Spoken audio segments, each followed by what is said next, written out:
I was going to do 3 poems that are about marriage, but now I'm going to do 3 poems that are about marriage and 1 that's about a cat.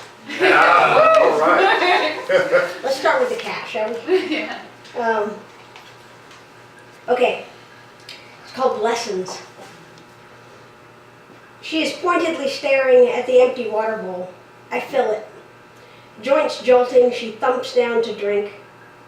She can't bend as low as she once could, so her tongue lengthens to meet the surface. She turns and turns and turns and settles, her buff fur against my mouth, her eyes inward.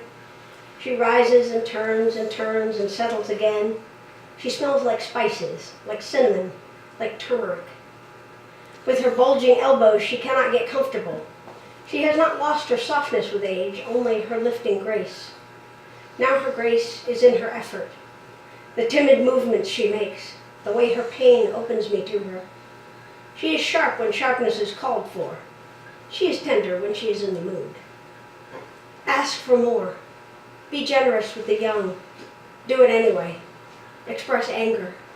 Accept pain. Accept pain. Accept pain.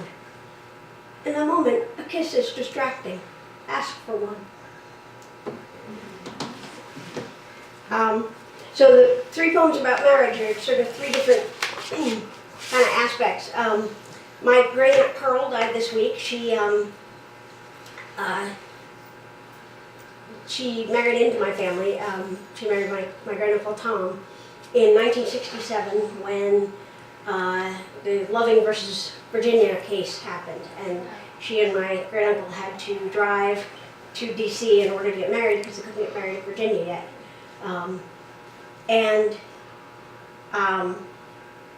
This is totally not a boast.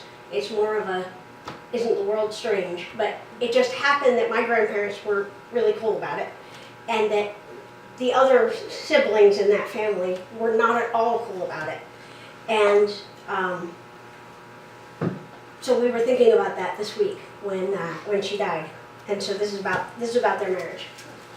It's called Chasing Tales, T-A-L-E-S. I keep coming back to the church, or maybe it was City Hall somewhere. My great uncle's hand in hers, pink lacing brown. I almost forget the drama that must have happened before. Somehow the wool blue dress she wore could have worn, the hat with the afterthought veil, not really intended to hide her. The gloves that she held loose in her other hand. These are much clearer to my mind than the rest of it. I met them, the uncles and aunts who did not approve, but I managed to erase their faces. Hands, bumpy and uneven, pooled together at the church altar. He used to walk for hours up and down the gridded streets of New York to get his exercise, I'm sure, but the city must have had confusions and exhilarations not found in West Virginia. His grandfather, a popular and wild red-haired lawyer, probably fell into a canal when he was 74 while on a mysterious business trip. However it happened, he died. Meanwhile, the lawyer father tried to be the opposite in many ways, sober as a Methodist, disapproving of card games and dance. When my great-uncle was a very young man, he dated one of the women who would go on to try to shoot Gerald Ford. Instead of killing the president, she managed only to slightly wound a passerby and ruin the life of the ex-Marine who saw the gun and tackled her, not knowing that his act would make him famous, fling him out of the closet, and bring on him the eventual fatal prejudice of his family and the nation. After enough years for my other erasable great-aunts and uncles to have children, the children visited to beg forgiveness for the sins of their parents. I wasn't born yet. But let's go back to when my great-uncle has taken her ungloved hand in his and turned to the preacher or the judge, the light making the dust confetti.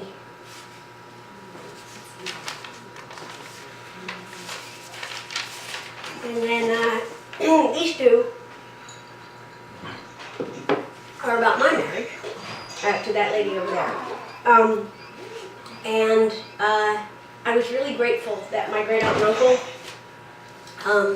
got to come to our unofficial but the real wedding, we think of it, in 1999. And then they also were alive for the legal wedding in 2014, so that was nice.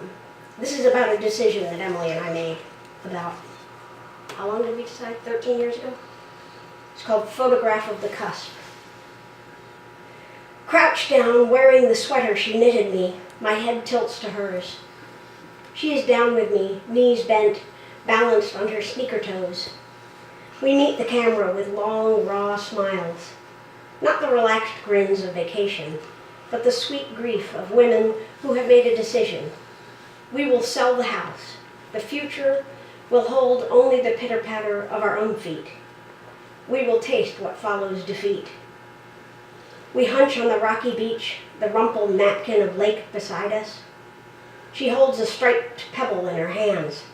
These stones gain brilliance through water, and one lick is all it takes to bring out the color. We are sparkling with resolution, touching the still wet ink, wondering if we meant to sign. My mother took this photograph, singling us out from the crowd of family trolling the ground for shells and seaweed. The sun is neither setting nor rising. It is at an unnoticed part of its sweep.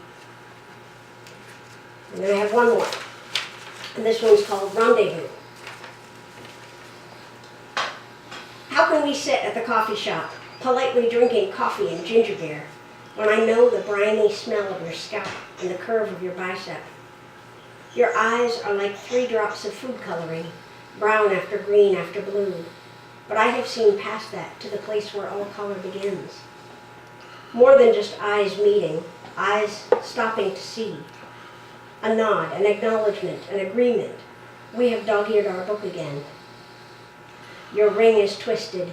I hold your hand and twist it back. Thanks.